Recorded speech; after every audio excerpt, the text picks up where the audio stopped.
Okay, can you hear him in the background? Minute and a half interview about what just happened.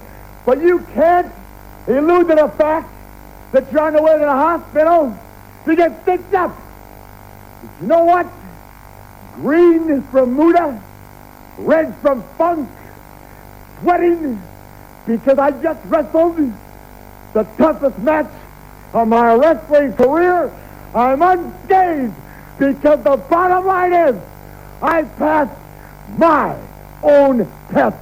I'm back, and I think from the bottom of my heart, better than ever before.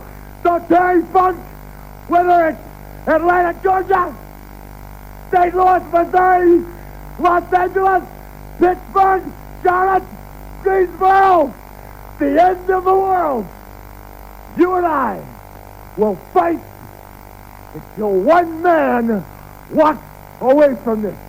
And pal, like I said, I'm just getting warmed up. Just taking my first deep breath. Think about it, Terry Funk. You got Ric Flair dogging you from one end of the country to the other. And pal, you're gonna be mine. Woo! All right, fans. We had a whole lot of superstars on this stage here tonight. But I want y'all to know one thing. This is my house. And when I say who's house, word attack skills and vocabulary too. Comprehension of this edition is all brand new. You're through. I'm interplanetary and like Doctor Who.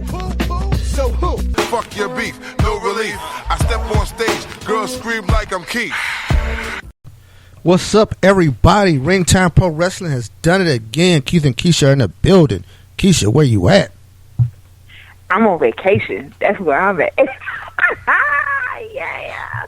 Sorry, I had to go and throw that out there and all that kind of stuff because I've been enjoying life right now, but I got to go back to work Tuesday. You ain't got to rub it in. I ain't ready for that, Lord. World, my sister's out here stunting. She putting, now mind you, some of us have to work extra hours this week. She out here putting pictures out. She in the cabins. She taking pictures at the Vortex. I mean, she going all over the place. Just making sure you know she ain't doing nothing this week. But I was able to get her to come to work at the Ring Time Podcast because, I mean, it got to get done. This is a cool episode. We are going to talk about something a little outside the box. So Glow premiered on Netflix last week, right? Yes, it did. Okay, Keith, I'm going to admit something to you that I'm slightly semi-ashamed of. I knocked it out in a day. What? Why would you be ashamed of that? I don't know. I usually I don't binge like that, but like, okay, I watched the first half of episode. I watched about 6 episodes in a row, like back to back. Now, mind you, they're only 30-minute episodes, so it's kind of easy. Right. This is true. Then it was like later that night, I was bored and wasn't nobody here, so I just kept watching. I was like, yo, I got home. I'm like, yo, pull it up on the big screen. I watched about 2. Right. All right, one more. All right, okay, like one more. So, I've watched it twice because I had to get prepared for the show. So, okay, like the first round, like I'm not all the way through the second round. I watched the first round for enjoyment. I watched the second round for analysis so we could talk about it. So, This is where I am. So, see, I'm way behind you. Because I'm still in episode 3. Like, okay, cool. That's I'm in the first round. We will only talk about it up to where you have watched, right? So for the fans, if you are ahead of episode 3, don't worry. We'll be back next week to talk about remaining episodes. Okay. Oh yeah, because we will work it into our coverage, right? No pressure to finish, Keith. You can watch 3 more episodes at a time. I'm here. I can talk to you about any episode that you like. But that's what we're going to do with this show. But, of course, we can't leave out the regular wrestling. So we're going to talk about things WWE. We're going to talk about the upcoming G1 special that is coming out here, taking place in California. My man Cody Rhodes is going to be challenging Okada there. It's crazy. I was supposed to write the Cody Rhodes Shining article like last week, right? He keep doing more stuff. He's the new ROH World Champion, just for people who don't know. And that I was working on an article before he was the champ. Thank God for Twitter, the timestamp when I said, "Hey man, Cody Rhodes Shining, working on it." He is a shining example of what you could do leaving WWE, right? Because it kind of seems insane. Which is true. It seems insane. Okay, the goal in wrestling is probably to get to the WWE. It's the biggest company in the world still. Cody left that because he was getting stagnant, and I don't think they were seeing the vision for what he had. But they weren't. I don't think he could have executed that vision there. Like the way he's doing it, like the wrestling vagabond, he existed without a hole for a while. He went to all these different places, and then he settled in ROH and went New Japan. But because of that working relationship, he gets to do so much, and they allow him a lot of freedom, so he still gets to do a lot of indie shows and stuff like that. Like, he's busier than ever. But to see him, I think he's getting a chance to grow. I think he's going to eventually come back to the WWE because it's home, and I think it's where he started, and I think they're going to lean on that Dusty legacy to bring him back in. But he's going to be so over when he comes back. He's going to be like main event crazy. So be prepared. Like in a year or so, Cody's coming back to main event some big stuff in WWE just because the fire that he's on right now is so insane. So insane. Now I see why he wanted to stop being Stardust and why he wanted to go back to being Cody and why he wanted a character change and like all the like I as I watch him in the way as I watch him now, I now understand why he wanted what he wanted from WWE and why it was so important for him to have that. Like, I think that it was funny because I have this conversation a lot with people when you bring up Cody, and it's like, oh well, I don't understand why he didn't just stay, and they might have worked with him. And I tell them all the time, like, no, they wouldn't have not. No, they wouldn't because they really wanted him to stay where he was. Like that's not how they roll. To do anything for him, right? That's not how they roll as a company. Like they have never been progressive or worked the right thing or done probably the best thing, right? So, I'm under the impression that this was the best thing for him.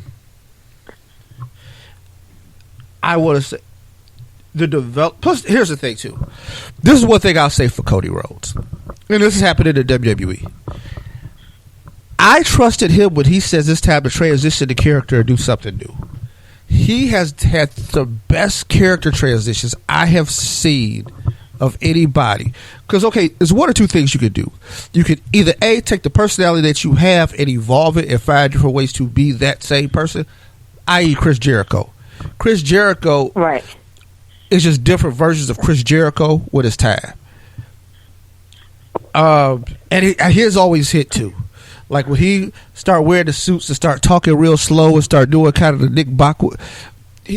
I won't say Bockwinkel because Bockwinkel just used a bunch of big words. But Jericho did more of just a slow talking. Like, I'm talking to you like you're stupid. You need to understand. You know what I mean? Like, I thought that was really cool. So, knowing when to come. Cody Rhodes, man, when he was dashing Cody Rhodes, I was like, bam. He broke his nose. Then he was this demented, twisted Cody Rhodes. You know what I mean? Which was awesome. Then he flipped over it when he went babyface. It was like it was normal. Then it was like I had an identity crisis and Stardust. Like I think he was ready to turn back to something else. And you know WWE, when they start selling merch, they buy his own merch. Like, man, look, we just put up a bunch of this Stardust shit. Because after he left, that was part of the deal when he left. Like, yo, can we still keep selling this Stardust stuff? Because we're moving product. So, right. And I mean, it worked something out. But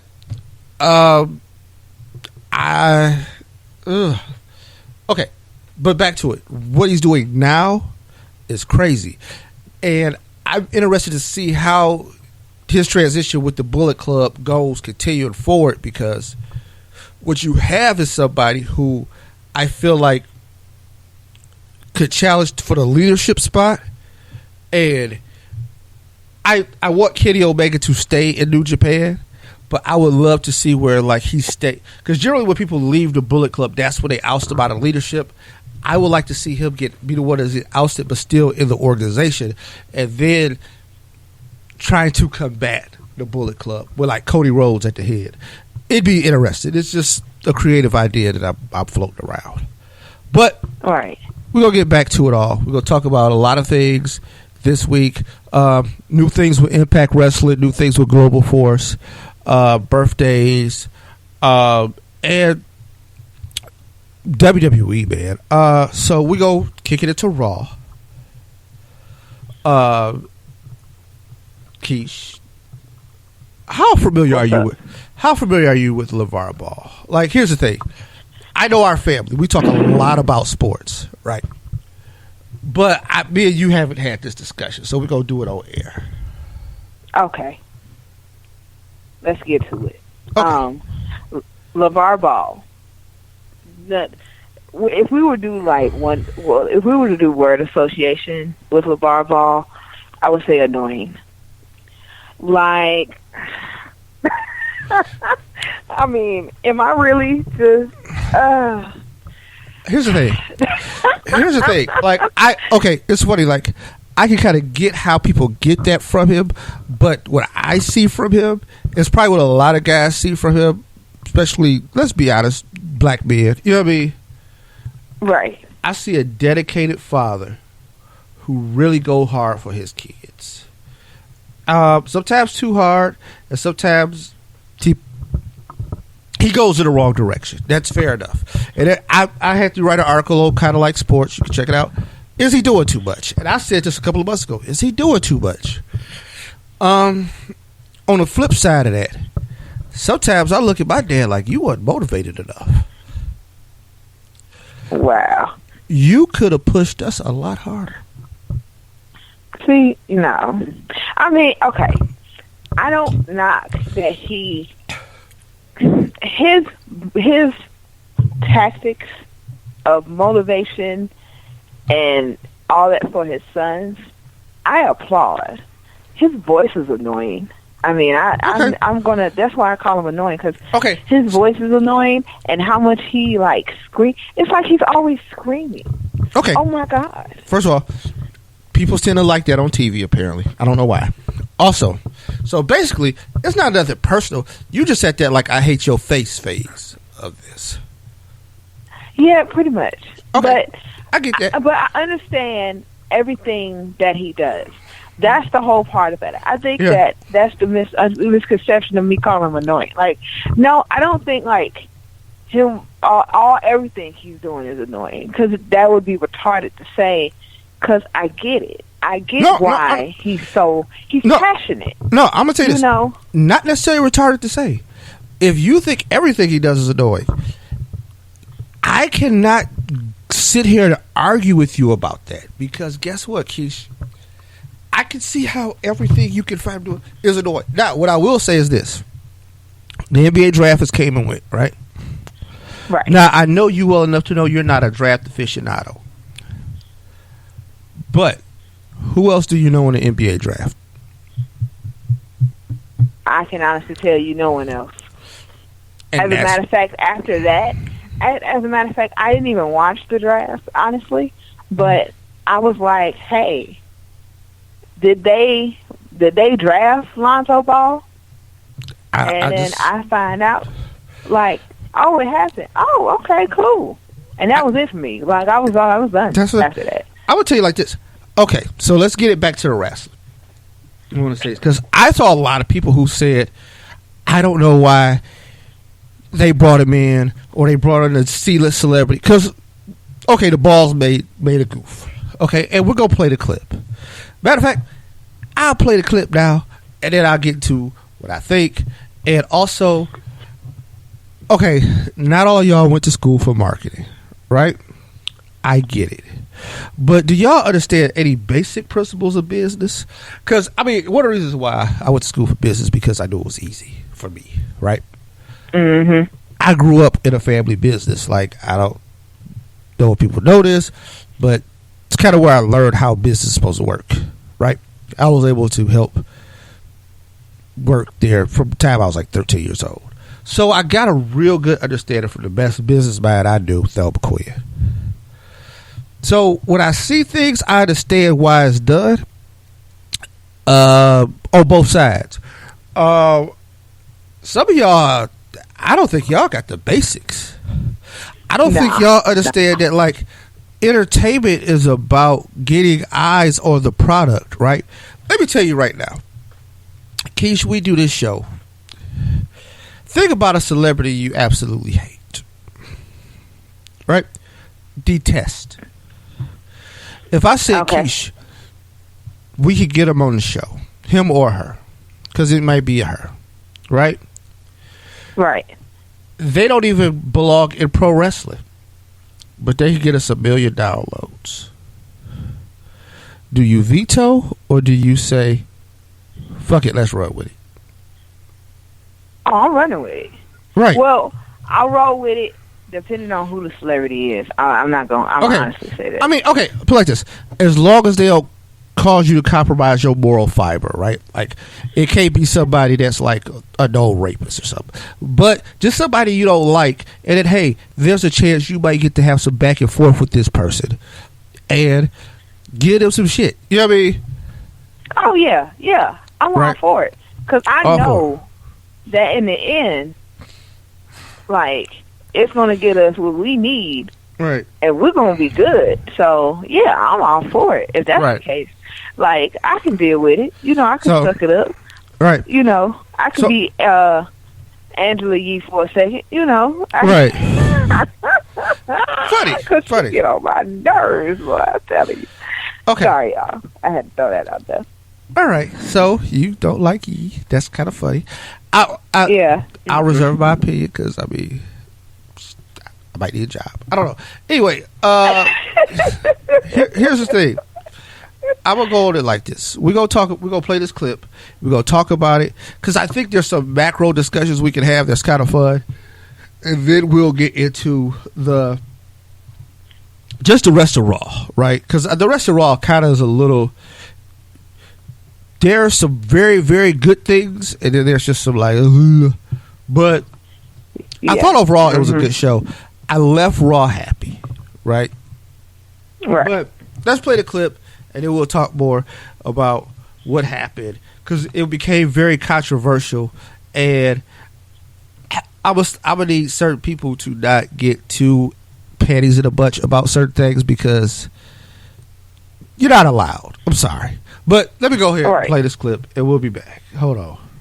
Like I said before, it's only 2 dudes better than me, and I'm both of them. Well, understand that you are in a WWE ring. Okay, before we finish the clip, I would like to address the opening part. That man, Lavar Ball, said, there are only 2 dudes better than me, and I'm both of them.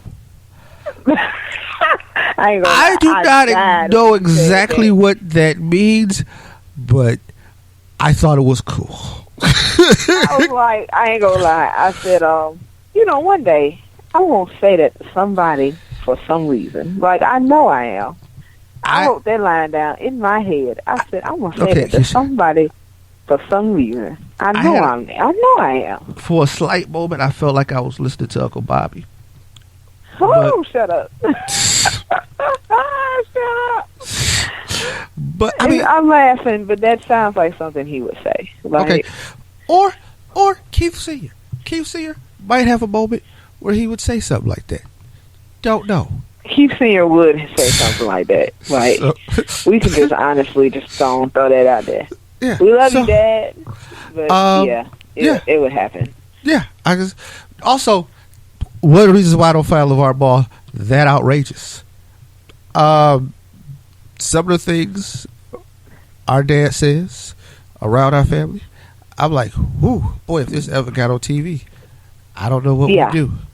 Wow. Wasn't it you that told him he needed his own TV show? Like, I'm somebody. I swear it was one of us that told him he needed his own TV show. He really does. Like, our father is hilarious, and he's really not even trying to be. Yeah. Like, that's the whole thing about it. You know what would screw it up? It'd have to be like a hidden camera show. He wouldn't know, and he'd just be himself. Yeah, he really would. If he got on camera, he'd be trying to be professional, and the whole shit would go to shit. But, no. We just need him to be him. Yeah, like, we literally just had to start putting the cameras, like, in hats or something. Like, I would just have to have one in my glasses and just be around him all the time and turn it on when he comes in. Well, because... I mean, just the amount of hate mail he would get would be hilarious. But that's neither here nor there. Let's get back to the clip. Right. Once again. Okay. Only two dudes better than me, and I'm both of them. Run it back. Like I said before, it's only two dudes better than me, and I'm both of them. Well, understand that you are in a WWE ring with the Michael Jordan of WWE. What? Mello? Handle my lightweight. Handle my lightweight, son. Handle it. I'll unleash. Oh, what, are you going to unleash all the balls on me? No, I don't want to deal with your kids, mouth. I want to deal with you, because you do a lot of this, and all I want you to do is prove it. Boy, you better stay in your lane. Or what, LeVar? Or the hunt is on, and you the prey. You want that belt? Hey. Oh, boy, you making me sure. Okay. Oh, put your clothes back on, Buck, man. You ain't the only man holding my shirt on. Oh, no. Wait, is Ambrose the voice of reason? I can't believe I'm saying that. Well, he is the lunatic prince. Beat that nigga ass. Beat that nigga ass. Beat that nigga ass. Beat that nigga ass. Now, in the clip I played, Juggler Mellow Ball says that thing about 4 times because somebody looped it. But he only says it twice. I love how offended people got by a 15-year-old saying, beat that nigga ass on TV. Right? Whoa. Okay. 2 things. 1, 15-year-olds, live mics, bad idea. Right. 2. Should have never happened. That particular 15-year-old seems like the man scored 92 points in a high school game. And watching the highlights of that 92 points, a lot of it was cherry picking. Dude feels a little entitled. Right. I get it. Right? So, do I think it was inappropriate? Yes. Do I think it was stupid? Yeah. But 15-year-olds are stupid. If you are 15 and listening to this show, I would like to say thank you. And you're probably a smarter 15-year-old than most. You know what? Being a smart 15-year-old is like being the world's tallest midget. Like you're smart for your age. I don't care if you get straight A's. Okay, if you get straight A's and score a perfect SAT at 15, you're still stupid because you don't know anything. You don't know anything about life. Let me tell you something. I was brilliant at 15 for a 15-year-old. Like I had the school stuff down. I could go to a history class and show out. I did really well in math. But you know what? I was still dumb enough to go out there and do something and think I could get away with it like I was the first person to ever do it. Why? Because that's what 15-year-olds do.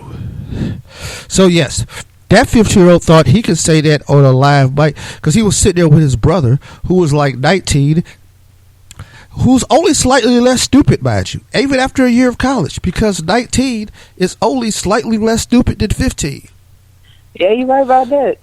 sat there and looked at him and laughed the first time he said it, and probably egged him on to say it again. Because why? Hey, if you get in trouble, that's on you. Exactly. You know, trust me. 19 and 15, about the distance between me and my younger brother. Yeah. If he said something stupid on TV when I was 19 and he was 15, I'd be like, he too. So, like, I get it, right? Like, I understand. Right. But the righteous indignation that came from people, that was so offensive. I was so offended. Why are they saying that word? Then because of referendum on the word. The WWE had to issue a statement. It just became so. Look, I'm sorry. If you are a middle-aged white guy or something like that, kiss my natural black ass. I'm just saying. Please stop doing it. I was so offended. Calm down. Please calm down. I'm sitting here I'm like, wait a minute. It was, I literally had to sit there for a second and was like, I'm sorry, who's offended? Like, I didn't want to know. I really wanted to know who was offended, because I was like, who is offended exactly? Right. Like, I need a full-blown explanation of who is offended right now, because I wasn't offended. I mean, here's the thing. I know you weren't offended, but I'm like, huh? Here's the thing. First of all, I don't think you get to be offended if a racial slur was used and it wasn't sorry. You don't get to do that. Now, maybe if some black people got offended, I understand, right? Even still, I wouldn't. I would tell you that, like, come on, man. You done heard exactly. Me before. But, right. Okay. But let's... I just thought it was real. And I bet you a lot of them people was defending Bill Maher like last week, which I think is funny. But I was like, okay, this is stupid. But aside from that, good move by the WWE.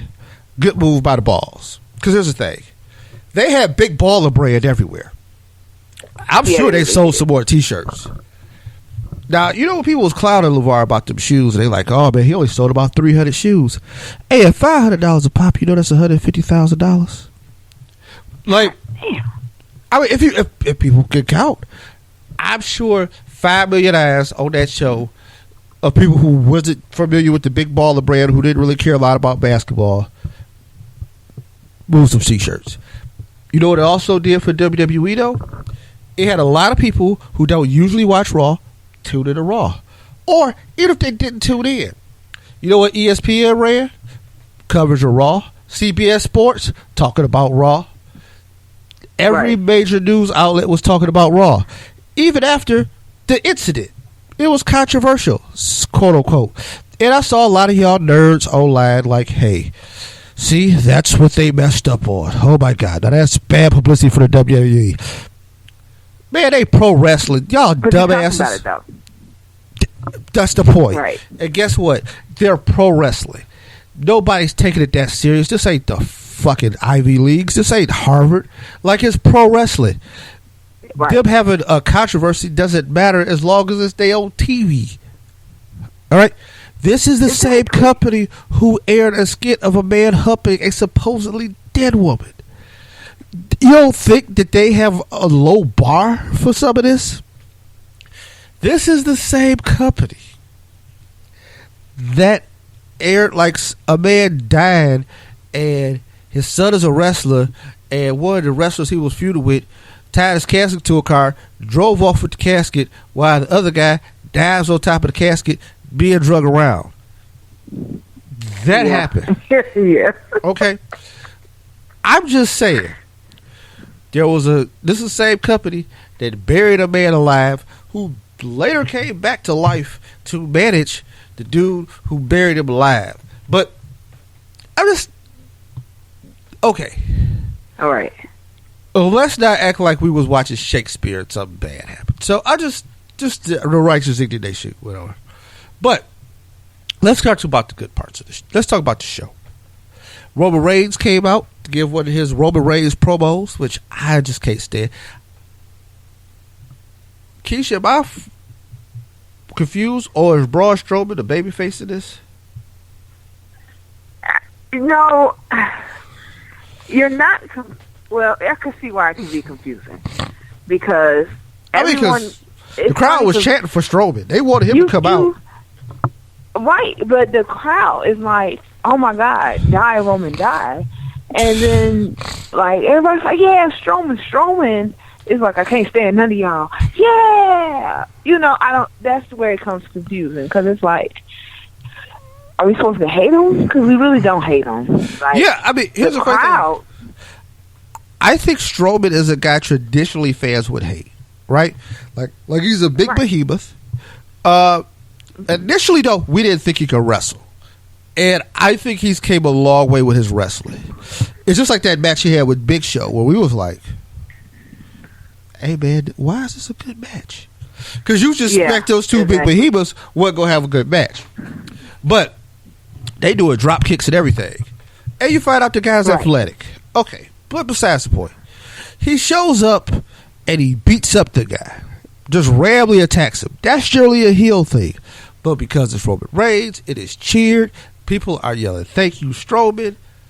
He threw that man off a stage into an ambulance, and people was like, "One more time." Hey, here's the thing. I don't like the way Roman was pushed, but I don't hate Roman. And just on a human element, Keish, wrestling all aside, I don't want nobody to see nobody die. Y'all cheering for death with this man. Really? What did he do to you? Did he slap one of y'all children? Like, please tell me what happened. Damn. Oh, like I said, I'm confused. I'm like, the last 2 weeks, it's Strowman. Like, he throw his hands up, they cheer, and I'm like, oh, okay. Everybody else watching this? Oh, okay. I just thought it was weird. Finn Balor defeats the Hardy Boys, and Finn Balor and the Hardy Boys defeat Elias, Sampson, and Sheamus and Cesaro. I don't think they know what they doing with Finn. It's kind of when they moved Bray to Seth Rollins, I think everything got jumbled. Yeah, it really did. But I think they don't know what they're going to do. Okay, Samoa Joe and Brock. I don't think they know what to do next because they can't really go Reigns and Rollins, and Strowman is back. I don't know how the timetables all messed up. You know what? I don't really see the direction they're going into with everybody. Like, Elias is getting thrown into this somehow, but like it really is starting to become very confusing because like we see Great Balls of Fire, how it's molding out, but once you get past that, it's like, okay, because the next pay-per-view after that is what, SummerSlam? So it makes me really wonder, like, how are you going to continue from here? I don't see it. And I really can't pinpoint who they're going to put against who and what kind of feud, so to speak, they're going to have because of it. It's really... all of it is just starting to I think it's all starting to become random to me. And then it confuses the whole idea of, okay, well, is he's supposed to be good or bad or, whatever the case may be. That's what is starting to really just start to be like, all right, I can't deal. Ooh, excuse me. I can't deal with what are you bringing about in this situation? Because none of it makes sense now. None of it makes sense. Like, it's funny. Brock and Samoa Joe makes sense to me. Of course, Roman and Braun makes sense to me. But then everything else is just some random picking. Random picking and choosing and throwing in and all of that. It's like, what? Like, why? What the hell is this? So yes, I mean, it's a little interesting. So Cass and Enzo had a swerve, right? Because they had like this thing where they looked like they was about to do a reconciliation, and then Cass attacks Enzo again. Here's what I have mixed feelings about this, right? Because I feel like they probably should move on. I think they were getting stale, and I don't think nobody would know what to do with them, right? Here's the problem, Keish. Cass needs Enzo because Cass can't really talk by himself. Yeah, he really can't. He sounds horrible. Problem with Enzo is Enzo doesn't have a muscle to be believable. Like, it ain't even that he's just small.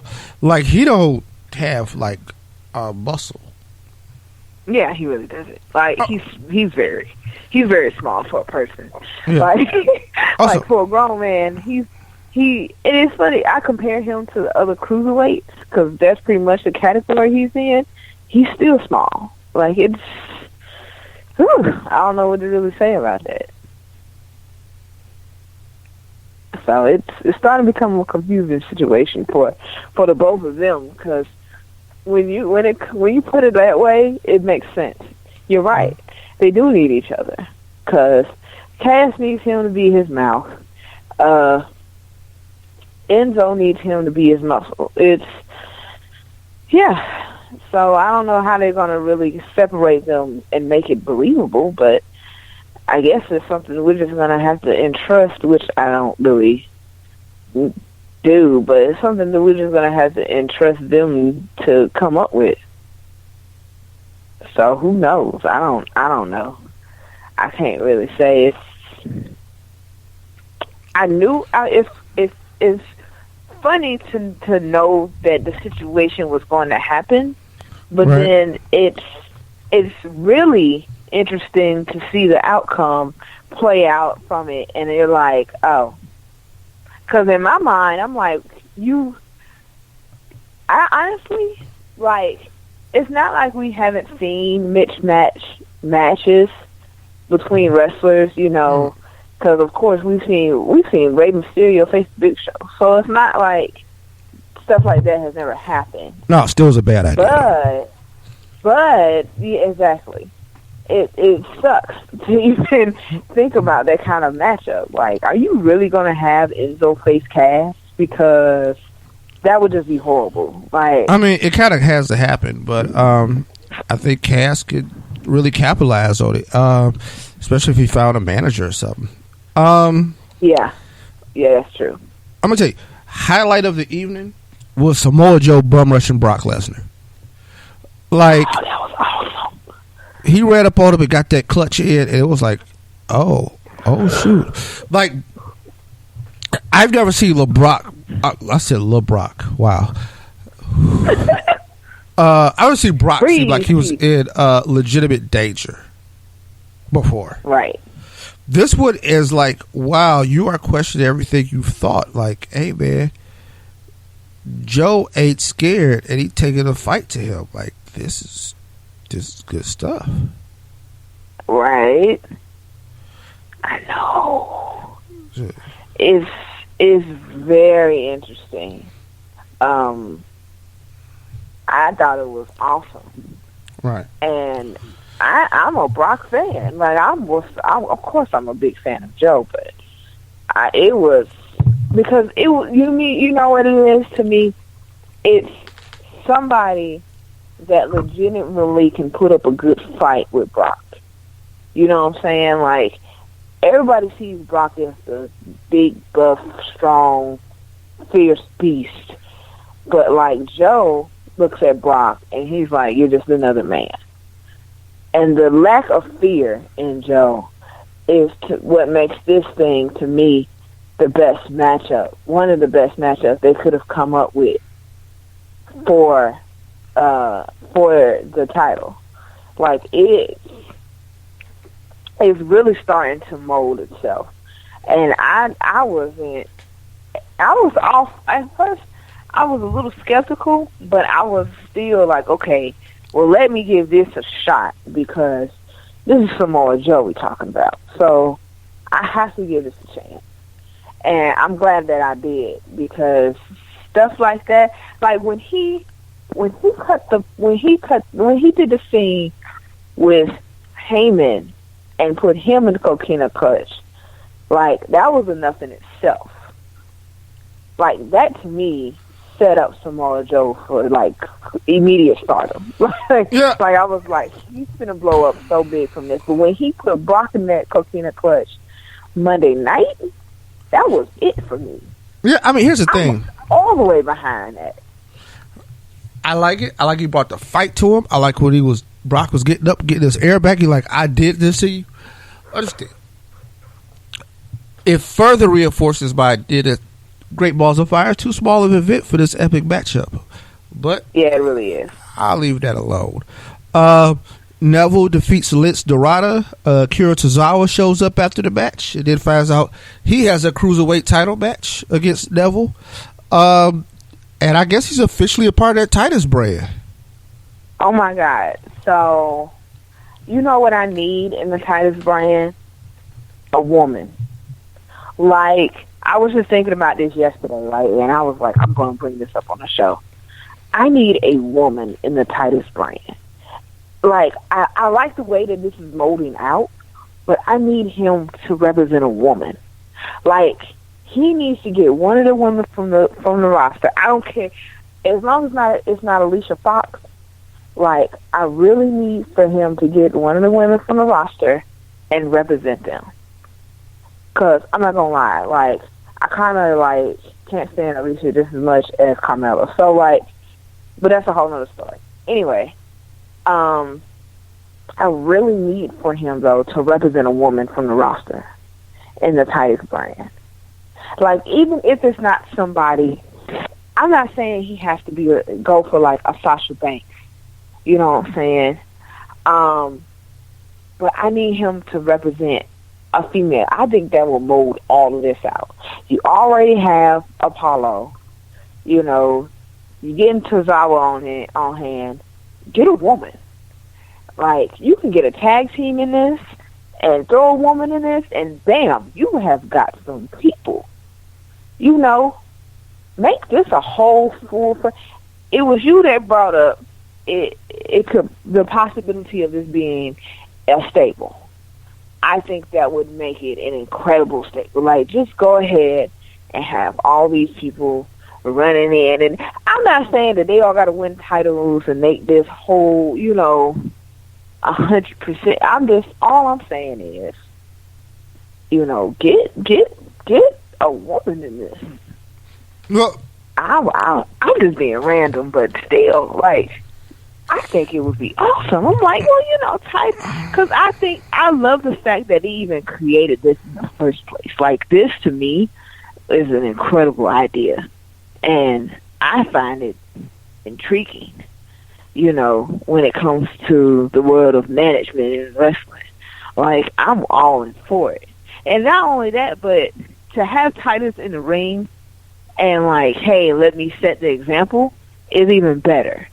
Because he's not just trying to be like another Heyman. He's like, all right, I'm not even finna just be here and, make all the deals and stuff. I'm going to show you how to get the stardom. I mean, granted, it's Titus O'Neil, so, they're only going to go so far. But at the same time, it's just the principle of the whole idea. Right. I like it. I'm for it. I am so for it. I think they'll transition at some point and add that woman to the brand, especially if it really is popping. Sasha Banks, speaking of women, wins the gauntlet match to become the number one contender. Pretty much Nia Jax beat up everybody and got tired, and Sasha Banks won. So she will face Alexa Bliss. I don't know how I feel about Bayley being the first one that she, like, completely smashed. Like, that was awful. I was like, come on, man. Did they have to do Bayley like that? But I guess, that was just how the cookie crumbled that night. So, But it was funny because I was watching her just go through the rest of them until she got to Sasha. And I was just like, yeah, they don't stand a chance. It ain't finna happen. But Nia is awesome, though. Like, she is amazing in that ring. So I was for it, but man, the way Sasha won, I was like, oh, okay. This is how they gonna do it. I mean, to tell the truth, I didn't see any other way. I was like, yeah, she's gonna have to make her submit because I don't see her pulling off the cool. Like, I didn't see what move she could pull off to pin her. So I was like, yeah, she's gonna have to submit. But it was awesome though. So it's gonna be Sasha Banks and Alexa Bliss at Great Balls of Fire. I hate the name of that pay-per-view. Oh, I can't stand it. Like, I don't even know how the hell they even came up with that. Like, I was like, seriously? Right. What is wrong with y'all? I'm sorry, y'all. I had to get that out. Like, I have been holding that in for the longest, and I had to get that out. That is a horrible name for a pay-per-view. Like, they really could have done better in life. That's all I'm saying. Yeah, fair enough. With that being said, we are going to go to our break. It is our usual part of the day where we do other stuff, and we'll come back with news and birthdays, which, hey man, June 30th, birthdays are freaking loaded. But, yeah, so that's that, and okay, we'll be back. Maybe not. Cow Palace, this is one you will not want to miss. Teddy Robinson talking about this one here in the Bay Area. Bobby Heenan, I'm certain you're going to have something to say about this very unusual, this very unique match. You've got 6 men in the ring at one time. Yes, managers will be in the corners. And you've got Steamboat Junkyard Dog Tito Santana facing the Natural Butch Reed, the Macho Man Randy Savage, and your self-proclaimed king of wrestling, Harley Race. You know, you're talking about the Cow Palace. Now, any facility all over the world is either known as the Superdome, Pontiac Silverdome, the Cow Palace. Did they name it after the ladies that work here? Wait a minute. There is tremendous tradition in that great facility. Oh, that's Please. right. If you can go moo, you can get in for half price, I guess, huh? See what this is. Into people talking bad about folks at the Cow Palace. All right.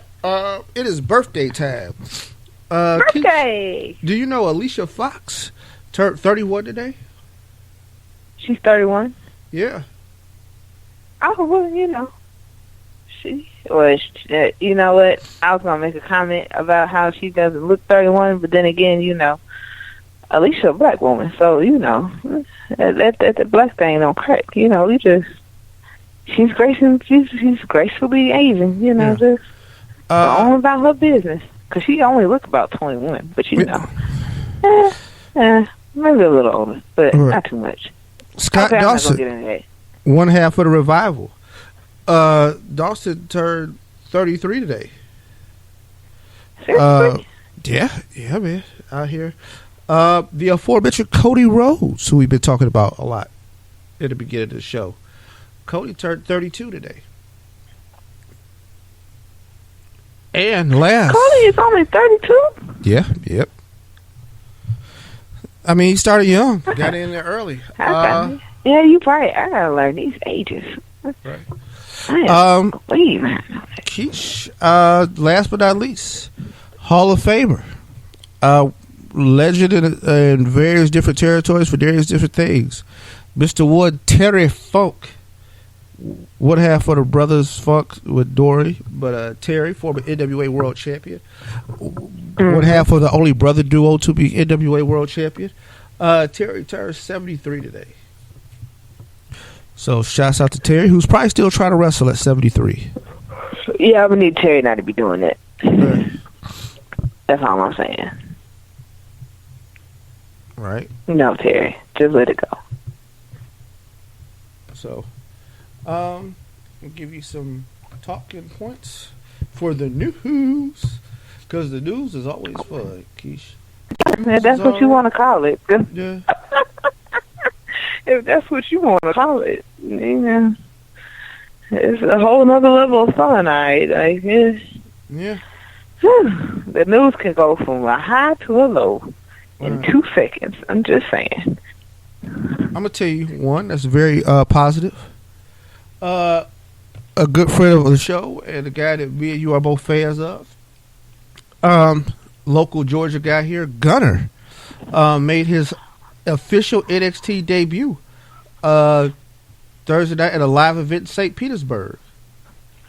Seriously? Yes, he will debut under his real name, Chad Leo, and he lost to No Way Jose in a match at a live live event. But yeah, man, they had to do Gunner like that. But I mean, it's just seriously? It's just an opening kind of thing, right? So, but yeah, Gunner is in NXT. Yeah, but we're gonna bring up NXT after the news before we do the SmackDown review. But I'm reading a review, but I'm gonna let you go ahead because I need to ask you your opinions about some stuff since we talk about NXT. But yeah, because I'm gonna talk about this week. I'm gonna give the review for NXT for this past Wednesday night because oh Lord, okay, all right, sorry. I'm glad you brought that up though because that definitely helped me to remember. Yeah. Also, Epico and Primo are requesting their release. Apparently, it's been reported by several different sites that the Colognes would like to leave the WWE. Really now? Yeah. They're just now requesting a release. Sounds like you want them to request it a while back.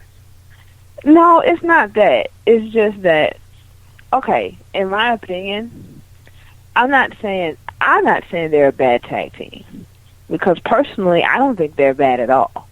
I've actually been watching like very old episodes of NXT recently, and I've been watching them as a tag team, you know, when they had Rosa Menendez with them and, you know, all that kind of stuff. And I don't think they're a bad tag team. As a matter of fact, I think they're both talented. It's not them.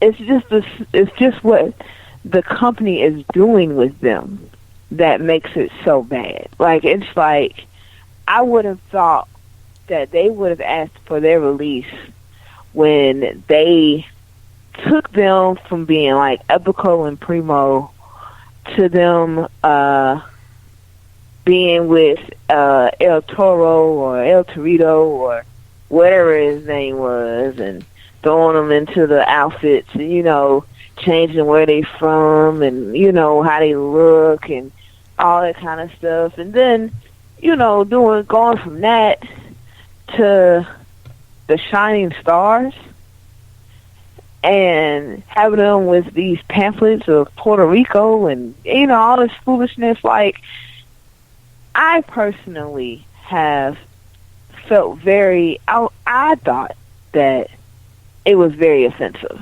Like, I thought it was offensive. So I'm sitting here like, are you for real? Because they've changed their characters, like, from my understanding, about 3 times, at least.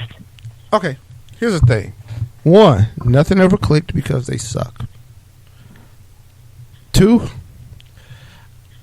I don't fuck with the Cologne family at all. And that's just my thing. After hearing some things and, you know, the way the Bruiser Brody death went down, can't mess with them Colognes, man. I get stabbed in the shower. Yeah. Okay. But that's another story. Leave that alone. Yeah, I'm going to. Impact Wrestling officially acquires Global Force. Really? The press release.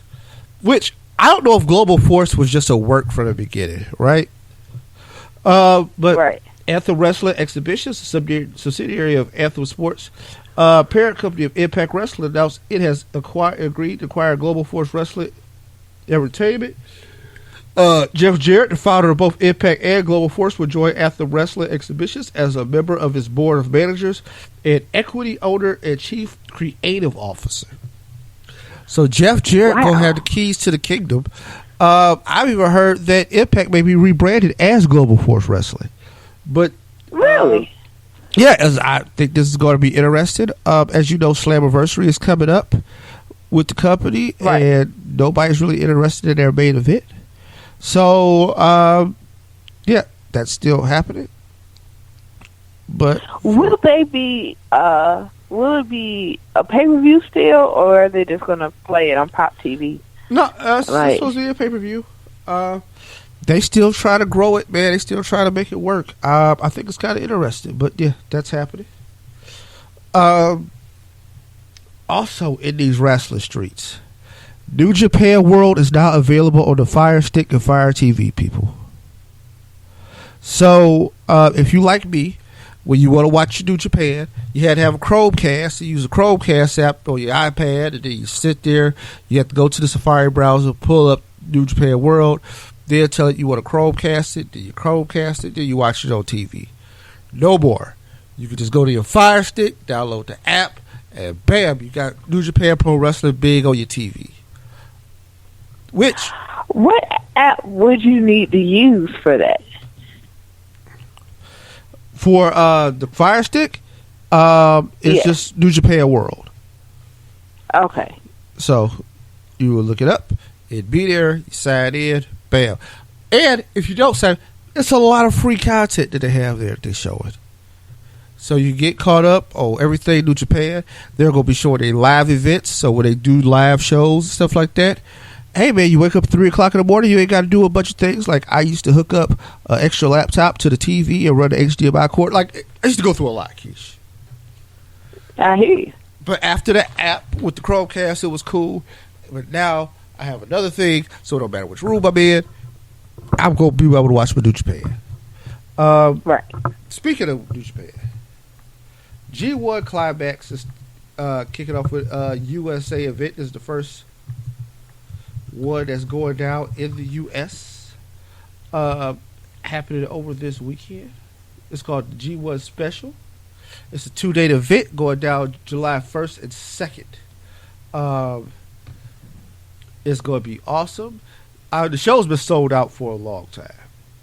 And it's on the West Coast, so I know, like, it's going to be a hot crowd that's used to watching New Japan and know a lot of the guys. So all the storylines are going to be set. Expect the Henry Bullet Club presence. They're going to have a tournament for the IWGP United States Heavyweight Championship. Yes, New Japan is going to have a United States champion. In the tournament, Michael Elgin, Kenny Omega, who's like the star of the show over there, Jay Lethal, Hangman Page, Juice Robinson is in the mix. Juice, who had the quote this week, said, "Man, I don't care if I get to WWE. I can be a big star in New Japan." Zack Sabre Jr., who you remember from the Cruiserweight Classic in the WWE. Tetsuya Naito, who is the current, I believe, IWGP Intercontinental Champion, and Tomohiro Ishii. So it's 8 men that's in the tournament. It's going to be interesting. So they're going to crown a United States champion this weekend on the G1 Special. And, of course, you know, the G1 tournament is about to start kicking off sooner. And can you imagine? Because, see, this is what I like about G1. Keish, G1 Climax is probably one of the biggest wrestling tournaments of the year. Right. The winner usually goes to main event Wrestle Kingdom, which happens in January. So they setting up their main event for now in January. And you get to go and watch like the build up for like 6 months.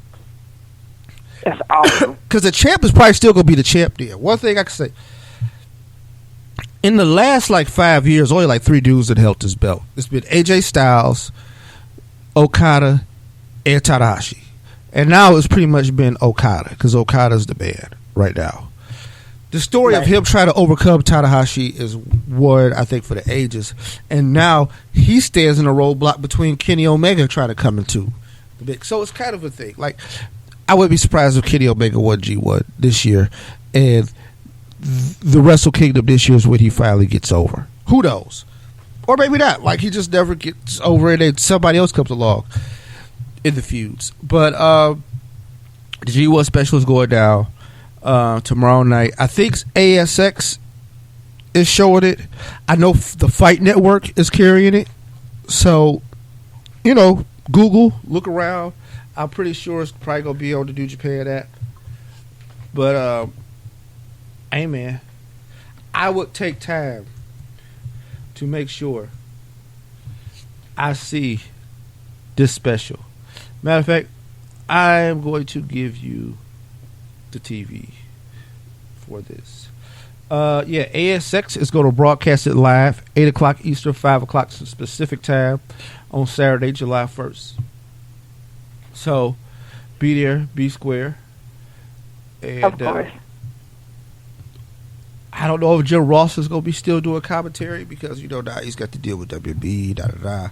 But check it out, right? We'll see. Right. To make sure I'm not missing anything else in the news before I go into other stuff, Keith, anything that you want to cover or? No, actually, the one thing I'm going to cover is when I do this NXT review, because, well, you know, as a matter of fact, I'll bring it up now anyway. Yeah. So, Keith. Yes. We have a change in the commentary on NXT. Tom Phillips is no longer a part of the Tom commentary team because we have the return of Mauro Ranallo. I was like, oh, all right. Trust me, I was way too excited when I seen it happen, and I had to rewind it like 3 times to make sure that I was watching the right thing. Like, yeah. And then I had to check the date because I was like, am I watching the right episode? Like, no, it was announced last week. We failed to cover it, but it was announced last week. Mauro is back. We are happy to see him back. I was too excited. It kind of further reinforces those JBL bullying rumors, right? Like, right. It kind of says, exactly. Look, Tom Phillips went over to SmackDown because him and JBL don't have an issue. WWE was paying Mauro regardless. They was paying out that deal. So they was like, we got to get our money's worth. They just brought him back to do NXT, which I appreciate. This is why I dig Mauro. One, he does a lot of sports. Like, he does boxing, he does MMA. Like, he is a professional's professional with the announcer and the play-by-play. He does all of those serious things outside of wrestling, but he still treats wrestling good. He really does. He does. Like, he does an care incredible job when it comes to wrestling. He knows the people. He's well researched. He knows the moves, and he knows how to call the moves as opposed to call them a maneuver or, wow, look at that cool thing he did. Look at the flipping move. No, he knows the names. I would hate him if he did that. Because here's the thing. I grew up learning the names of the moves from the announcer, so it's kind of like, I don't think kids get that these days. Like, the announcer's supposed to teach you some things. He's supposed to learn. Because wrestling really sucks without commentary. So, I appreciate Mauro being back. I'm glad him and WWE was able to come to terms. And I think fans will really get a treat with him rocking out in NXT. You want to keep going NXT, or do you? Because you can do that. I sure do. I do. Because Keith, my next question. So Keith, have you seen the Velveteen Dream? Like,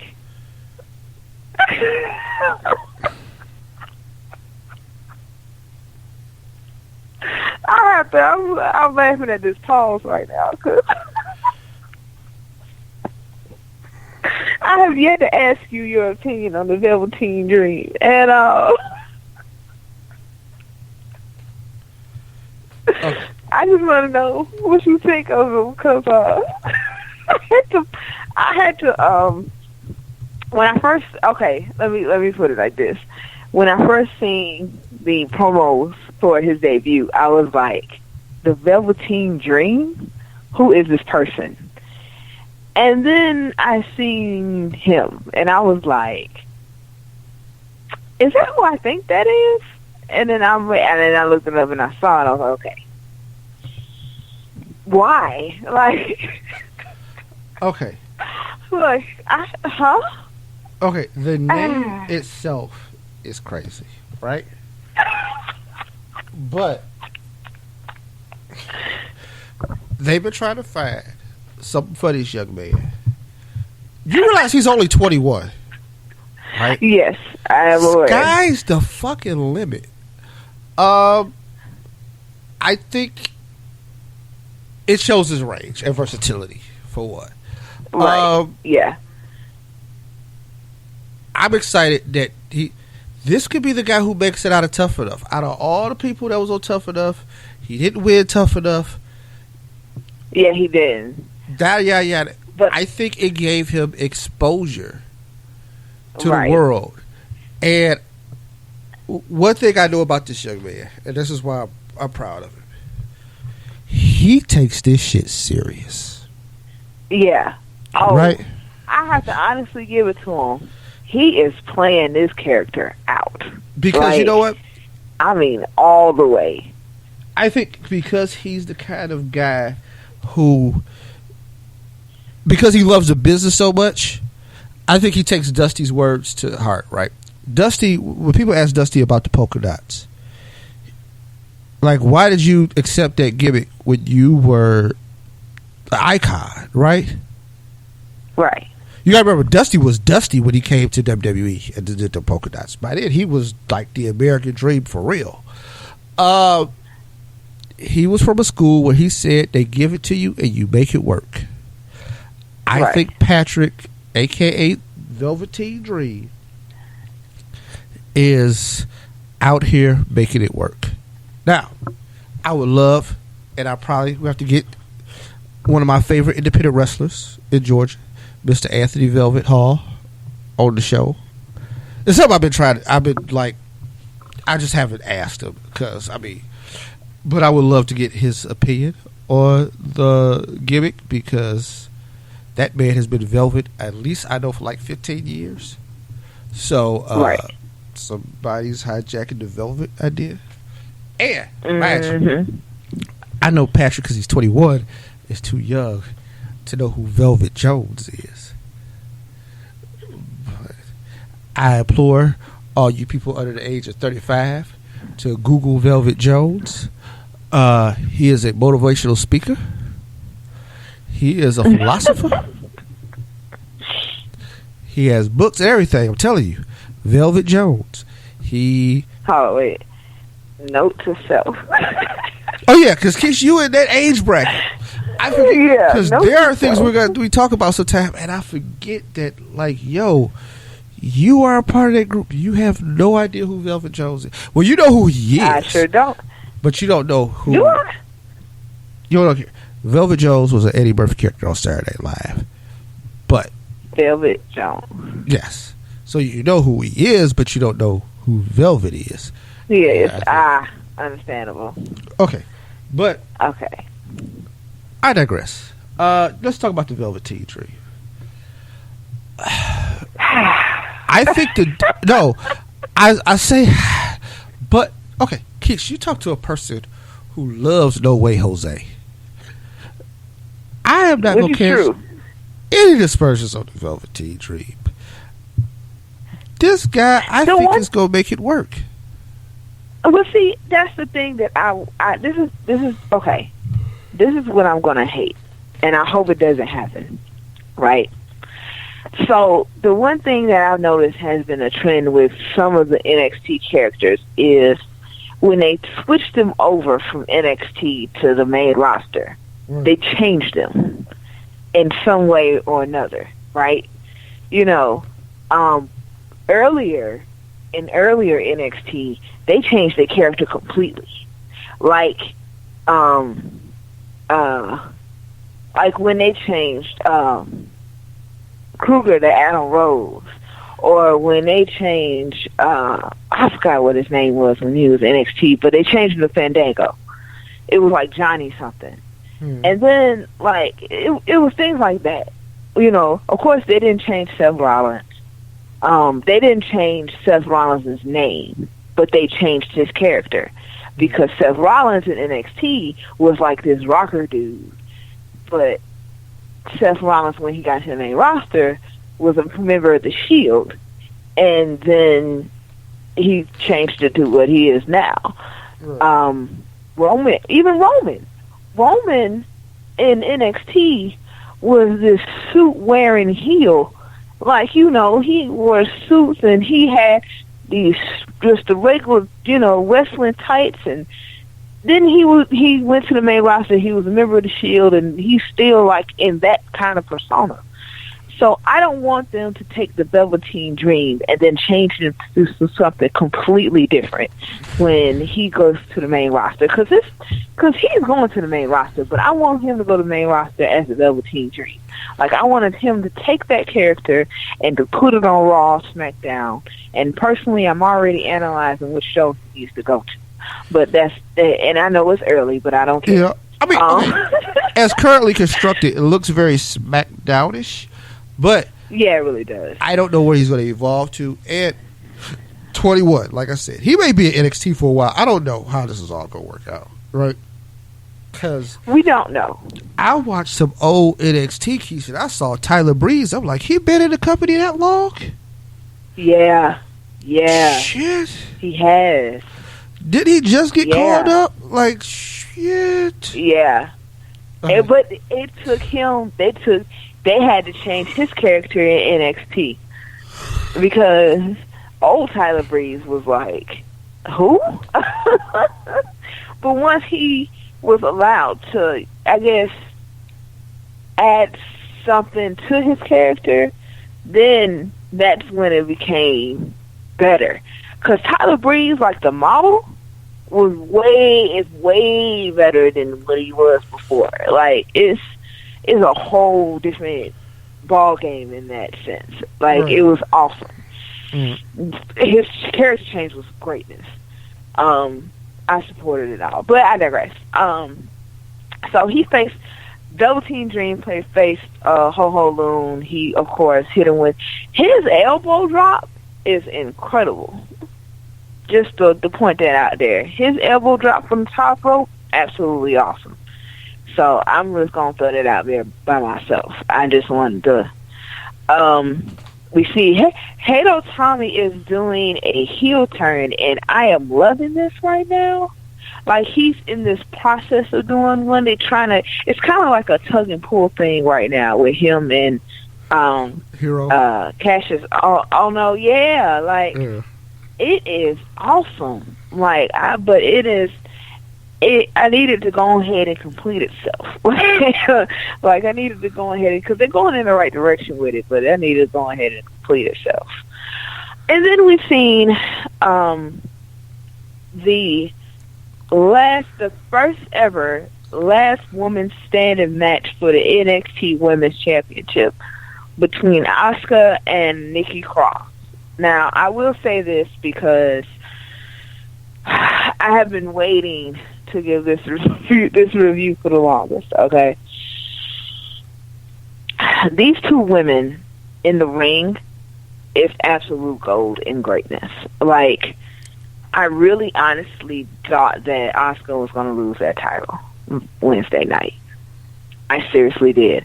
Like, I felt like Nikki was the one person that could really, that's really on her level enough to take it. You know what I'm saying? I was like, yeah. I am not banking on Asuka lose it until she loses. I mean, I just got to see it. But the crazy part about it is, Keith, no one thinks she's going to lose. Like, there is not a soul I know that thinks Asuka is going to lose that title. She's going to have to leave NXT, the NXT Women's Champion, and they're just going to have to, like, have a tournament for the title. You know? Like, they're going to have to, like, strip her from the title when she goes to the main roster somehow. And that's going to be the end of it. Like, it literally is just going to have to be that way. Because, like, if it keeps going down this road, she will never lose. Period. She's either going to go to the main roster undefeated, like totally undefeated, or her very last night in NXT is going to be her one and only loss. You know what I'm saying? And I don't think they're even going to do that. Like, I've now gotten to that point. When she won that last woman standing match Wednesday night, that was when I decided in my head she's never going to lose. Like, she's just not. Like, they're just going to have to literally just take the belt off of her and then have some kind of tournament for the title. Because it's not. She's just not. They're just not going to. She's not going to lose. Like, it's crazy. I really just seriously believe that now. She's not going to lose. So, that's Oscar for you, but I'm still a Nikki Cross fan. I'm not going to lie. As a matter of fact, I'll put it out there. I am a fan of the whole entire group of Sanity. Like, Sanity, to me, was like one of the greatest things they created in NXT, and I think they're all awesome. But yeah, I mean, don't get me wrong. I think they'll probably come up like the Wyatt family. Yeah. But, you know, that's kind of how that's going to roll. SmackDown. Let's go on to SmackDown, because after SmackDown, we're going to give you glow. Okay. Daniel Bryan bans James Ellsworth from the building, says it kicks him out. Woohoo! Yay! Okay. The setup for the women's Money in the Bank ladder match later that evening. The Usos defeat the Hype Bros in a number one contender match kind of thing, where I guess it's where you beat the champ to become the champ kind of things. Yeah. Or you beat the champ to, get a shot at the champ, which is stupid. You know I hate that. Right. Yeah. But they lose. Also, does this smell like Zack Ryder's going to turn on Mojo? Yeah, Keith, oh my God, I'm so glad I'm not the only one that thinks that. I swore I was the only one that asked. I've never voiced it. I never have. But I sat there watching this week, and I was like, man, Zack Ryder's going to end up, like, kicking him in the face. Like, it's, this is why we're siblings. Like, this is exactly why. Like, this is how family, this is how close we are. This is just, because I'm telling you, I was like, man, Zack Ryder is going to do something to Mojo. Like, I feel it so bad. He's too business right now. You know what I mean? Yeah, like, he's like, he acted normal and shit. He like, yeah, you know, man, we should get this bad team titles back. Like, we're going to do it. They ain't the Hype Bros. The Hype Bros is, no. Yo, dude. Like, I'm like, this motherfucker, like, he about to turn. Like, I think he, like you said, he gonna kick him in the back of the knee when he ain't looking. Mojo is still hype because he's Mojo. You know, Mojo is always going to be hype. But, like, Zack is just kind of looking at him like, dude, I'm going to really need you to calm down. Like, all the way. Thank you. Like, I kept seeing, when he returned, it was like, all right, got the Hype Bros back together. You know, it's going to be awesome. But then after, like, their first match, I was like, Zack gonna end up, like, punching him in the face. Like, it just really started to become evident after this week. I was just kind of like, yeah, waiting on it, you know? Yeah. That just thoroughly just made me feel so much better. To know that I am not the only one thinking this is gonna happen. So after the match, the Usos get challenged by the New Day. So they will defend their titles at Battleground against the New Day. Also, there was a battle rap scheduled for next week. Oh, God. With the Usos and New Day? Not ready for this. Apparently, Daniel Bryan rapped with the Usos on Tiger's back, and it was semi-entertaining. Yeah, I didn't see it, and I don't know if I want to. I'm so serious. Like, I don't know about this, Keith. I'm a little scared. Yeah. Naomi defeated Lana. She made short work of her in a women's title match. That was awesome. Randy Orton wants to fight Jinder Mahal. Of course. And pleaded with one Shane McMahon, who had to remind him, like, hey, man, I've seen you go after people's families. Matter of fact, went after mine. Which I would like to remind Shane, yes, he did. He kicked your daddy in the head. He DDT'd your pregnant sister. I would tell him, fuck him.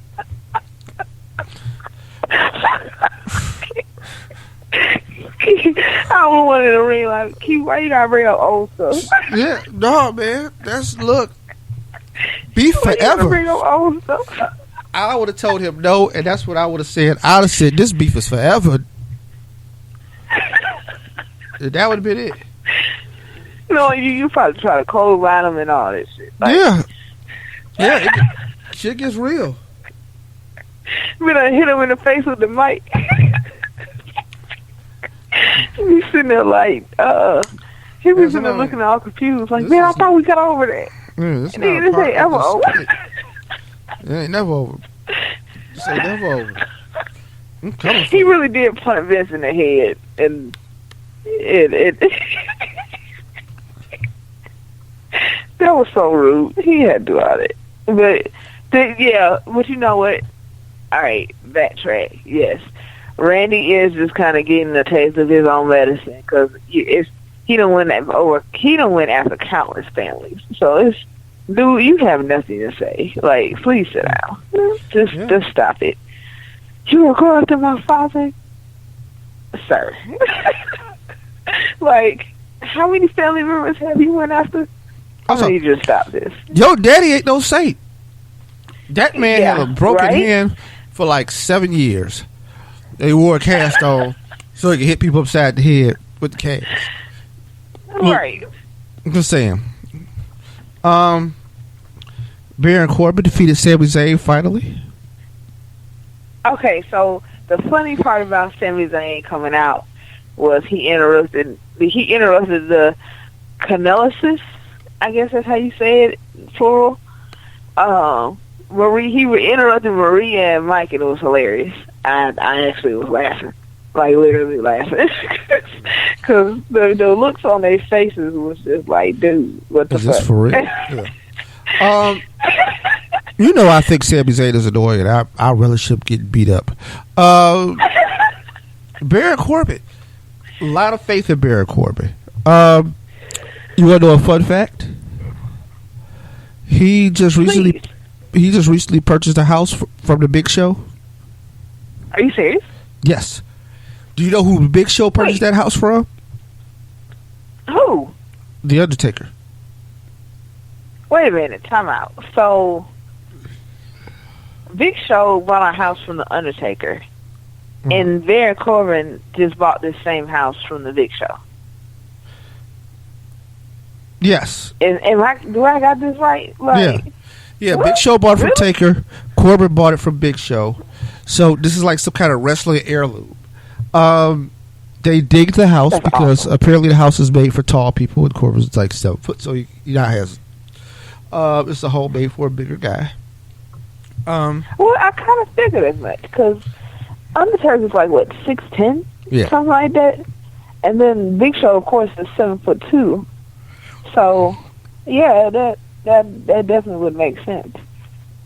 I mean, I'm pretty sure it's an awesome house for someone else their height. No, I'm pretty sure it is. Also, let me know Baron Corbin getting to that real bread, and that means true. He's probably looking at that, catching that briefcase sooner than later. So he start right.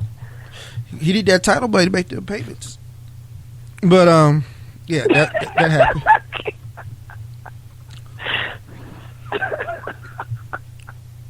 Shit happens, Keith. I'm gonna hang up. I'm not dealing with you tonight. I swear on that. Carmella wins Money in the Bank with some help from Ellsworth because the fucker showed up again. Right. Here's what I would say, Keith. I thought them doubling down would help. I think they would have been better off if they just left it how it was, right? Because I don't think the SmackDown fans cared enough. Now, here's the thing. They was hyped for Becky Lynch. The idea of Becky Lynch winning.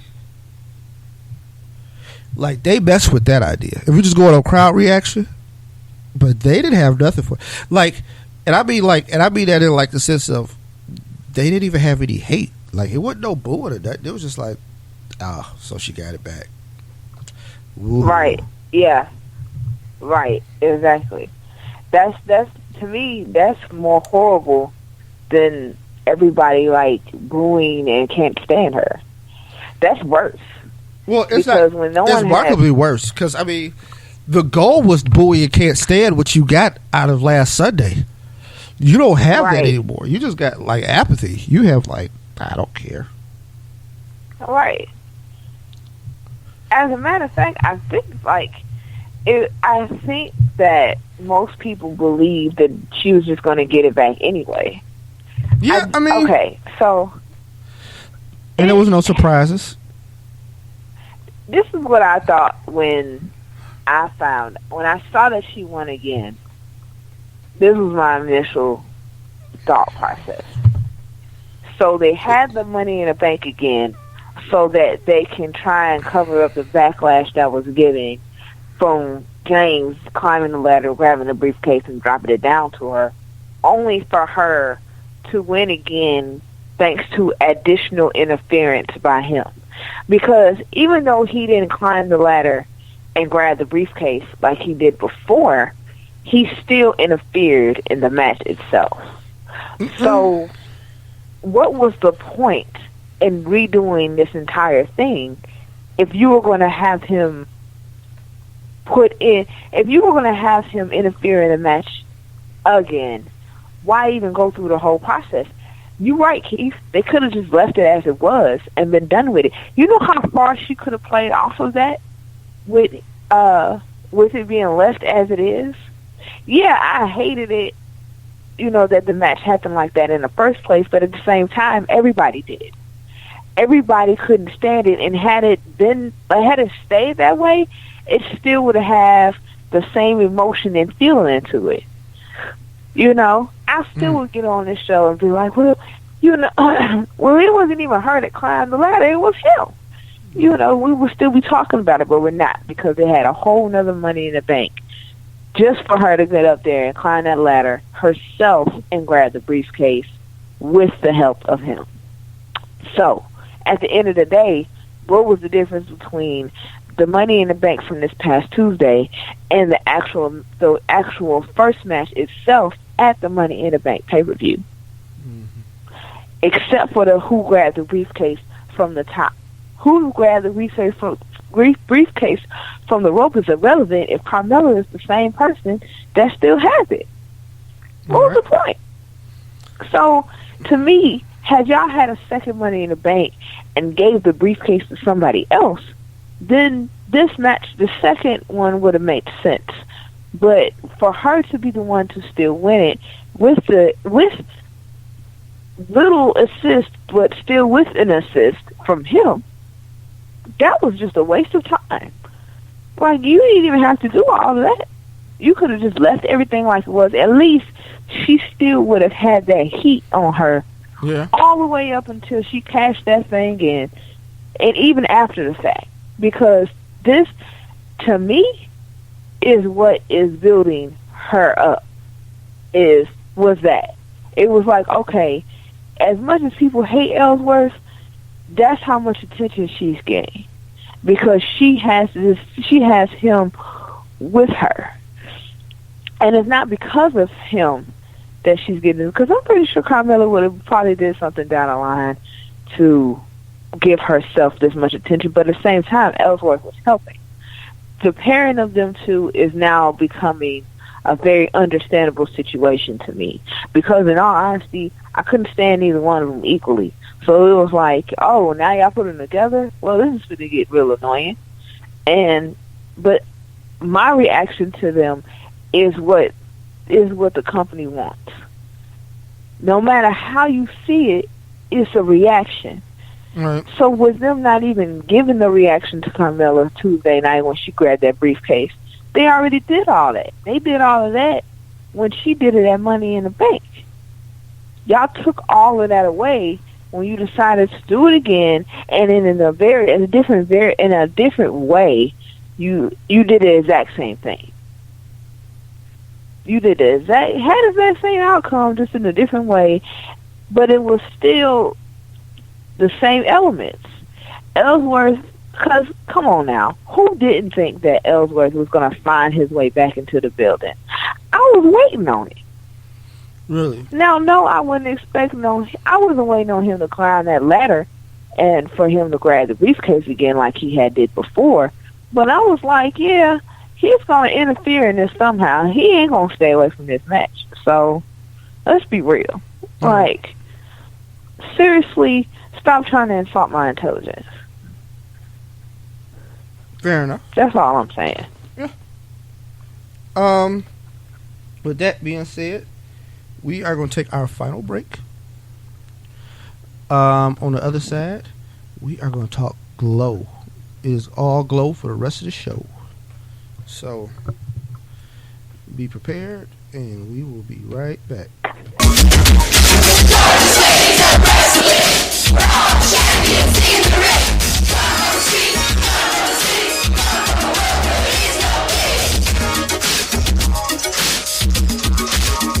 I flew to America and kept the plane. Some people think that I'm insane. I've got great strength and iron will.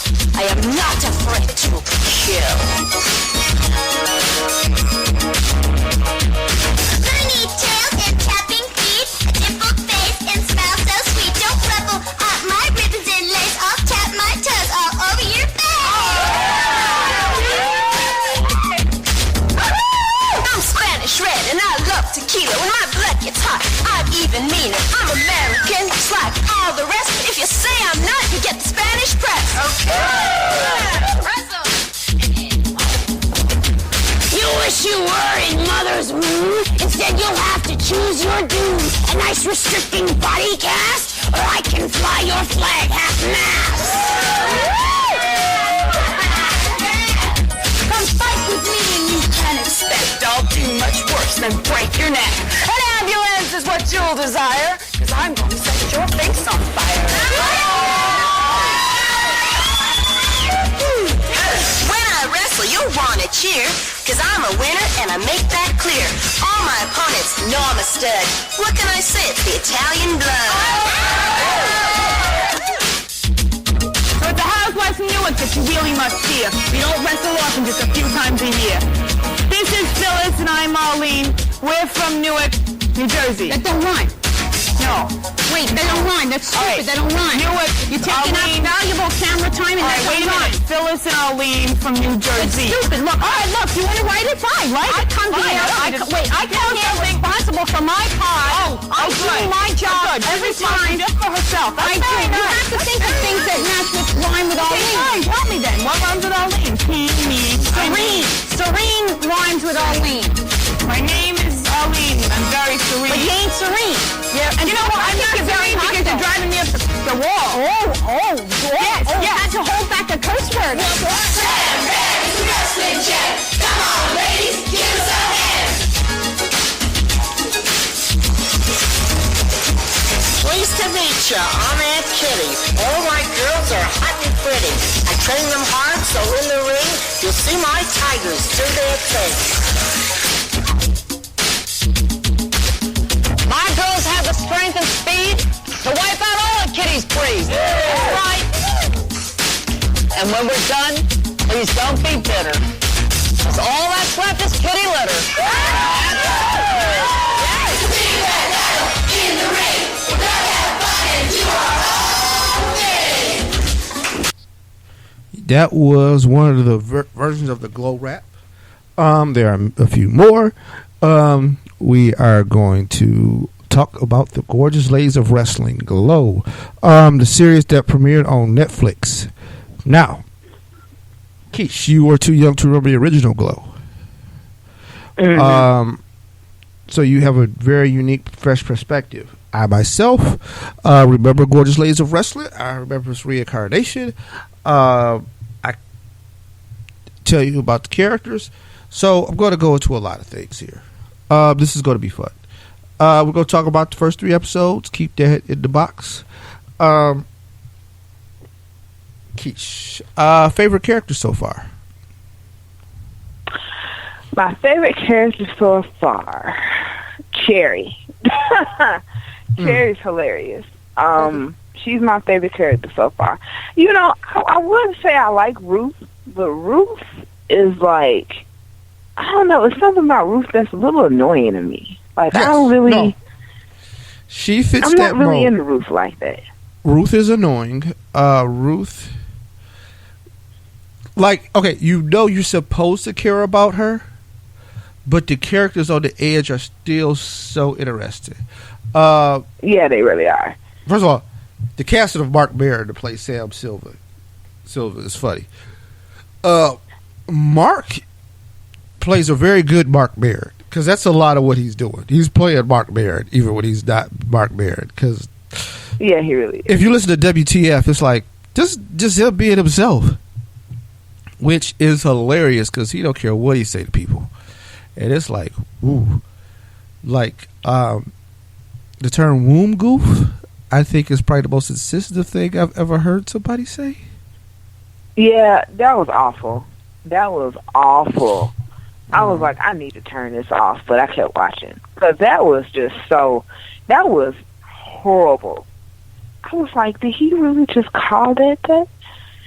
This is the most effed up stuff. I was like, man, if you don't quit this, I had to let it process for a second because I really was like, I was trying to get it to understand itself in my head, you know? And then I had to think about it. And after a few minutes of thinking about it, I was like, did this MF just call this shit? I was so mad after that. I was like, man, what the kind of, who wrote this shit? I was pissed.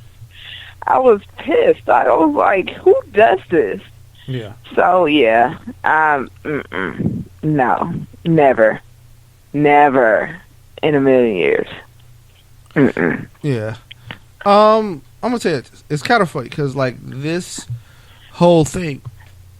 The funny thing about it is that it's a fake show based on real stuff.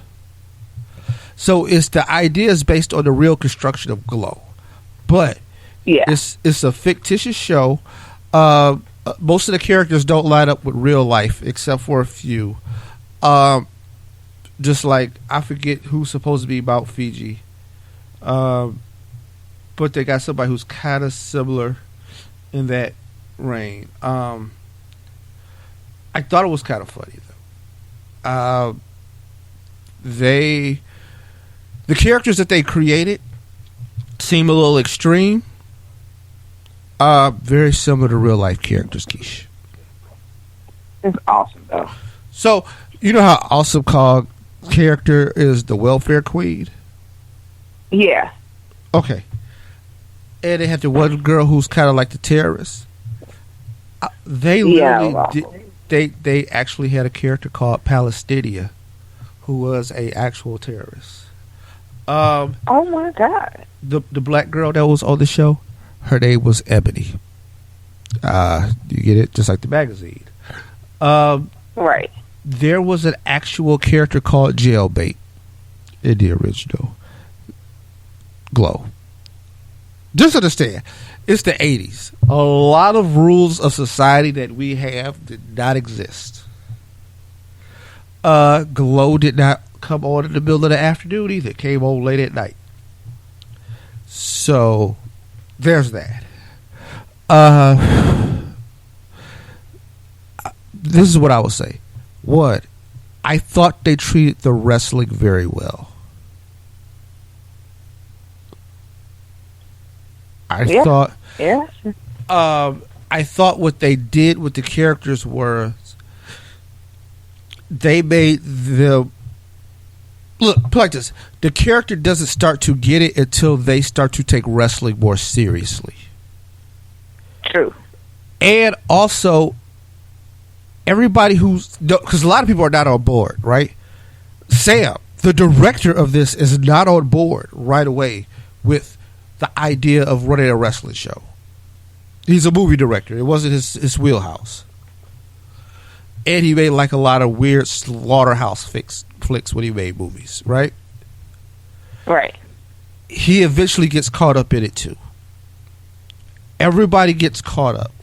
All these actresses, they didn't really want to be wrestlers. They were just actresses trying to get roles.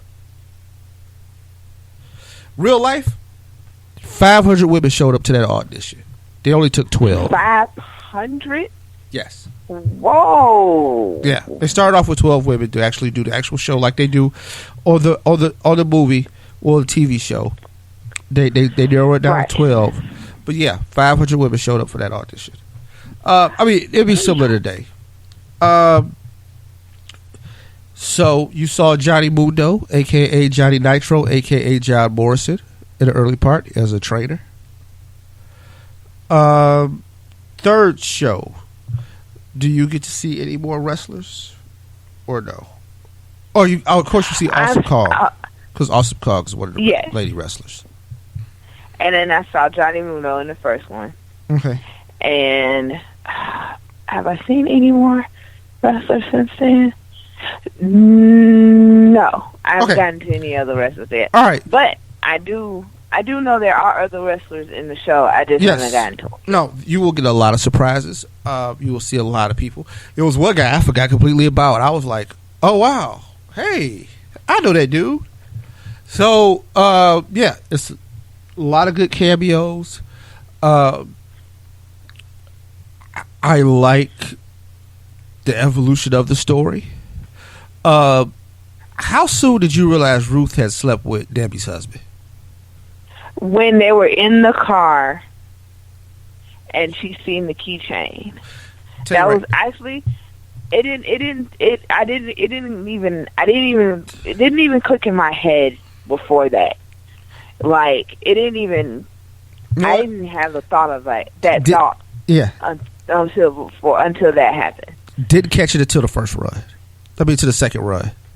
Like, of course I do after when Debbie shows up at the gym.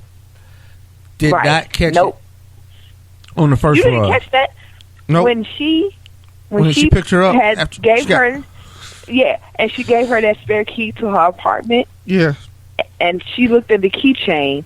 It was a picture of them two together on the keychain. And I was like, oh, shit, that's her husband?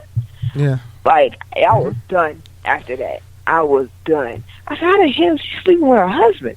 Okay. Like, Usually, after watching the show, it makes a little bit more sense. And after seeing it twice, I definitely get what happened. Right. Because she makes it seem semi-innocent, but it was very purposeful. And what it was birthed out of, we can talk about later. Her getting robbed is probably the funniest scene I've seen on a TV show. Oh my God! The little badass kids. I forgot what they said the name of their gang was. I forgot too. It was horrible. The name of their game was even worse. But what up, bitch? I was like, what? That's when it got me because. He just come out of nowhere. She's like, watch your mouth. And then it's like two of them come up and they're just steady cussing at her. And I'll call her all kinds of bees. And good Lord. And I was like, and tried to take her taco. And then they just take her purse and they just dipped out. Yeah. She's like, oh my God, can I just have my keys? I don't even care about the purse. I was like, good Lord. It was awful. Yeah. That was horrible. It's funny. You get to emotionally connect with the people. I thought Debbie was a very interesting character. I think she's funny because I can see that highbrow, like, I'm better than this thing happening. You know what I mean? Yeah. I'm a star. But guess what? They gave her this is like real wrestling. They gave her the star role based on the look, not based on the ability. Right. But all in all, I really like how the show treated the wrestling. I like how the show worked out the characters. Like I said, it's not far off from like how it happened, but these characters don't line up necessarily with the actual characters, people that happen in real life. There are a few similarities, but not a lot. But yes, the names did play on a lot of stereotypes. Wow. So, all right. Because in real life, there's a group called the Housewives who also played the Hicks and the Heavy Metal Sisters. They just basically the various people, the Farmer's Daughters. Also, There was a black tag team called the Soul Patrol. The Soul Patrol. Yes, that did happen. Now, I'm not surprised by that. It's the mid to late 80s. Booker T and his brother Stevie Ray debuted in GWF as the Ebony Experience. Before they were Harlem Heat. Experience. Yes.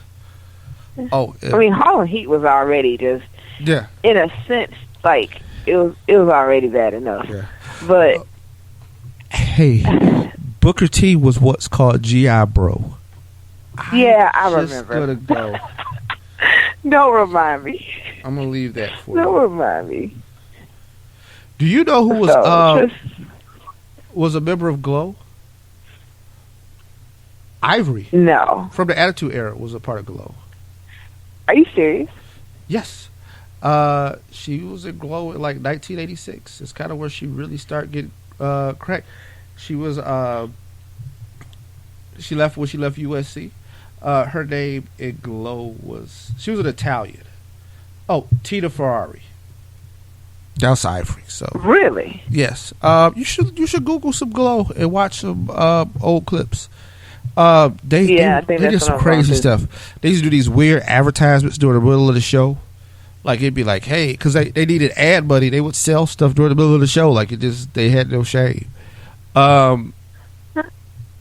I mean, the show was funny. It was innovative. It was all women, no men whatsoever. The whole show was driven by the women. I thought the selling of the show was a little bit more important than who was the champ and this, that, and the other. But right. At least that's how I remember it. Like I remember the outrageousness of it. I appreciate in the show, in the second episode, when was it second or third? I think it was the third episode when they meet the executive producer. Yes. And he's looking at the stuff they put together, like the script and that dude wrote and all that, and he's just like, this is not. Like when they would go, they have the party, and he pulls them aside, and he's just like, "This is not what I wanted. Like this is not what I had." No, he was like, "Just fucking do wrestling." But yeah, he was like, "What is this?" He said, "You're giving me a play. I want wrestling." Yeah. Like he was like, "I want." He said, when I said I wanted wrestling, I wanted like what the men do, just with women, like with Miss Pac-Man and Pac-Man. Like I want that. Like I don't want whatever this is you're trying to put in front of me. Like that's not what I hired you to do. That's why he was looking at him crazy when he said he had fired the wrestling coach, because he was like, dude, how they gonna learn how to wrestle? Which does not happen in real life. Huh? No. You want to hear some 6 degrees of separation? You know who the wrestler who helped train these ladies on the show? Who helped train them? Who? Chavo Jr. Like in real life. He trained the ladies that's on this current show. You know who trained the real ladies at Glow when they first started? Chavo Sr.? No. Close. I'm just taking guess. But Mondo Guerrero, Chavo's uncle, Chavo Sr.'s brother. But yes. So it was another member of the Guerrero family. Correct. This is interesting. Yes. Now this is all definitely getting interesting. 6 degrees of Guerrero separation. But yes, Mondo was the original trainer of the ladies. He trained them for 6 weeks before they auditioned and got them all ready. And had them ready to go. That's awesome. But man, yeah. Oh man. Now that I didn't know. Yeah. What's funny is this is what shows you what not only Netflix but like TV shows these days can do in general. So I have been going through my Facebook lately, of course, as I always do. And I'm seeing people on my Facebook that I know don't watch wrestling on a regular basis. All of them have. It's like it's just random people have watched Glow.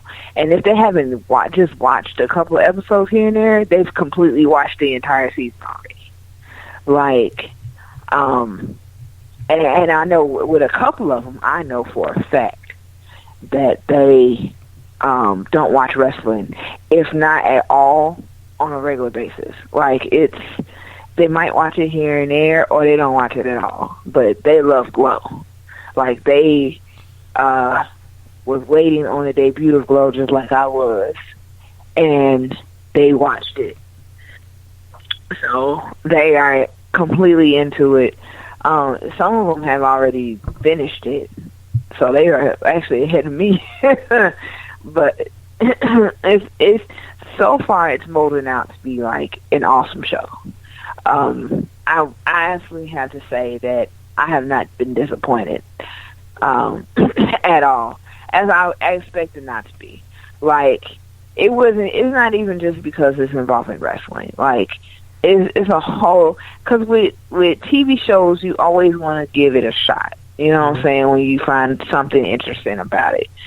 For me, it was like, okay, this is a Netflix show that is kind of telling, it's like based on a true story type things.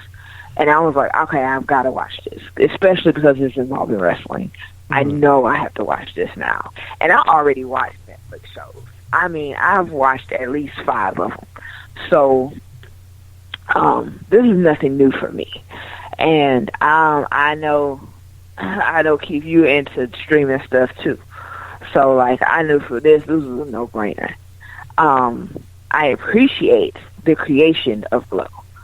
I do, like, wholeheartedly, because it's not like, even though it's a fictional story, it's pretty much a fictional show about a real-life situation, you know, something that actually happened.